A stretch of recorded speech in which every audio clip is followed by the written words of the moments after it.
Unlearning Toughness: How Gender Norms Silence Men's Emotions, a video essay by Peterson. From childhood, boys are often told to man up, don't cry, or toughen up. But why do we equate masculinity with emotional suppression? Today we explore the myth that men must always be stoic and how it shapes identity, culture, and even health outcomes. Before we move on, let's talk about my myth. Men should always be emotionally stoic, and expressing vulnerability is a sign of weakness. This myth is deeply rooted in gender norms, affects mental health, and intersects with race, class, and cultural expectations. Gender norms dictate how men and women should behave. According to Wade and Fear 2021, these norms are socially constructed and reinforced from a young age. Boys are often penalized for showing vulnerability, while girls are encouraged to express emotions. Gina Rippin, 2021, calls this the gendered waters we swim in, a cultural environment that channels behavior according to binary expectations. This myth doesn't just affect personal identity, it has real world consequences. Men are less likely to seek mental health care, contributing to higher rates of depression and suicide. Around the fact that now I can't ever do it. Since my uncle took that slot of suicide, I can't now be another person in the family to just do that when I have clear evidence of how it affects everyone. Intersectionality plays a role too. Cultural expectations of Black masculinity or Latino masculinity can intensify pressure to hide emotions, while economic class can limit access to supportive healthcare resources. Crenshaw, 1989.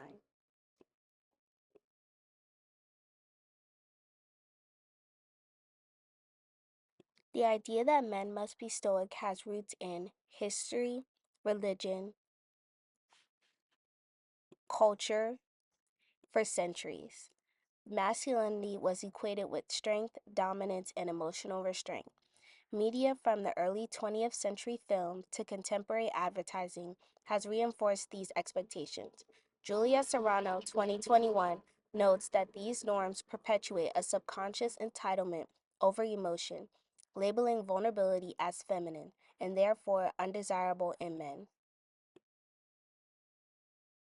Another important point to consider is the long-term cost of emotional silence in men. When boys grow up hearing phrases like man up, stop crying, or don't act soft, they learn early that vulnerability is dangerous. This doesn't just shape how they express emotion, it shapes how they form relationships, make decisions, and cope with stress. Studies show that men who feel pressured to appear strong often avoid seeking help even when they're struggling with anxiety, depression, or overwhelming life situations. This myth harms men, women, and society.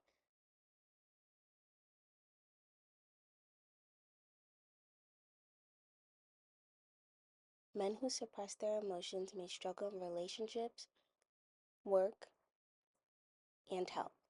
Women often face men conditioned to avoid emotional openness, which affects communication and intimacy. Media continues to reinforce this. Superhero movies, action games, and even sports culture celebrate stoicism, which ridicules emotional expression. Some groups benefit from this myth. Patriarchal structures, for instance, maintain dominance by encouraging men to suppress vulnerability and maintain aggression or competitiveness. Fortunately, this myth is being challenged. Movements promoting mental health awareness, vulnerability, and leadership in redefining masculinity. So, here today with all of you, I want to show you what it's like for men to get support in a society where mental health stigma reigns supreme.